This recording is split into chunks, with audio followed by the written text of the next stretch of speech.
കാണാതായ മത്സ്യത്തൊഴിലാളികൾക്കായുള്ള തിരച്ചിൽ 12ാം നാളിലും തുടരുകയാണ്. മുതലപ്പുഴയിൽ ഷിജിനായി മത്സ്യത്തൊഴിലാളികളും തിരച്ചിൽ നടത്തുന്നു. തിരച്ചിലിന് INS കൽപ്പേനിയും എത്തി. സ്കൂബ ഡൈവേഴ്സ് തിരച്ചിൽ നടത്തുന്നു. വിവരങ്ങളുമായി ഇപ്പോൾ അഞ്ജു ചേരുന്നു. അഞ്ജു, തുടക്കത്തിൽ ചെയ്യേണ്ടിയിരുന്ന കാര്യങ്ങളാണ് ഇപ്പോൾ സംസ്ഥാന സർക്കാർ ഇപ്പോൾ ചെയ്യുന്നത്. സ്കൂബ ഡൈവേഴ്സ് എത്തുന്നു, INS കൽപ്പേനി എത്തുന്നു. എങ്ങനെയാണ് തിരച്ചിൽ ഊർജിതമെന്ന് പറയാനാകുമോ? എന്താണ് വിവരങ്ങൾ കൂട്ടിച്ചേർക്കാൻ ഉള്ളത്? തിരച്ചിൽ ഊർജിതം എന്ന് പറയാനാകുമോ എന്ന് ചോദിച്ചാൽ 12 ദിവസത്തിന് ശേഷം തിരച്ചിൽ ഊർജിതമാക്കാനുള്ള ശ്രമമൊക്കെ ഫിഷറീസ് വകുപ്പിന്റെ ഭാഗത്തുനിന്ന് ഉണ്ടാകുന്നു എന്ന് മാത്രമേ നമുക്ക് പറയാൻ കഴിയുള്ളൂ.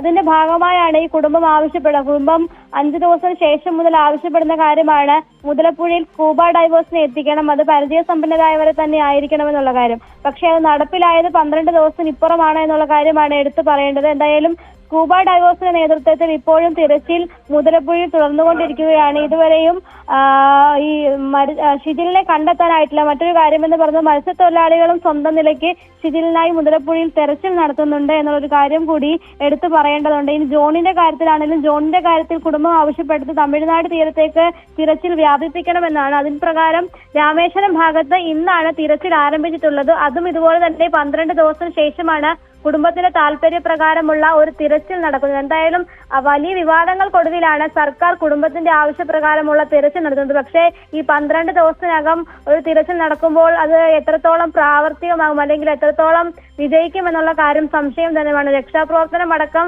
വലിയ രീതിയിൽ അലംഭാവം നടത്തിയ സർക്കാരാണ് ഈ 12 ദിവസത്തിന് ശേഷം ഒരു ശരി അഞ്ജു പാലനാണ് തിരുവനന്തപുരത്തു നിന്നുള്ള വിവരങ്ങൾ നൽകിയത്. മത്സ്യത്തൊഴിലാളികൾക്കായി 12ാം ദിനവും തിരച്ചിൽ നടത്തുകയാണ്. ഇപ്പോൾ സ്കൂബ ടീം 12ാം ദിവസത്തിൽ സ്കൂബ ടീം എത്തിയിട്ടുണ്ട്. INS കൽപ്പേനിയും ഉണ്ട്. തെരച്ചിൽ ഊർജിതമല്ല എന്ന് തന്നെയാണ് ബന്ധുക്കളടക്കം ആരോപിക്കുകയും ചെയ്യുന്നത്.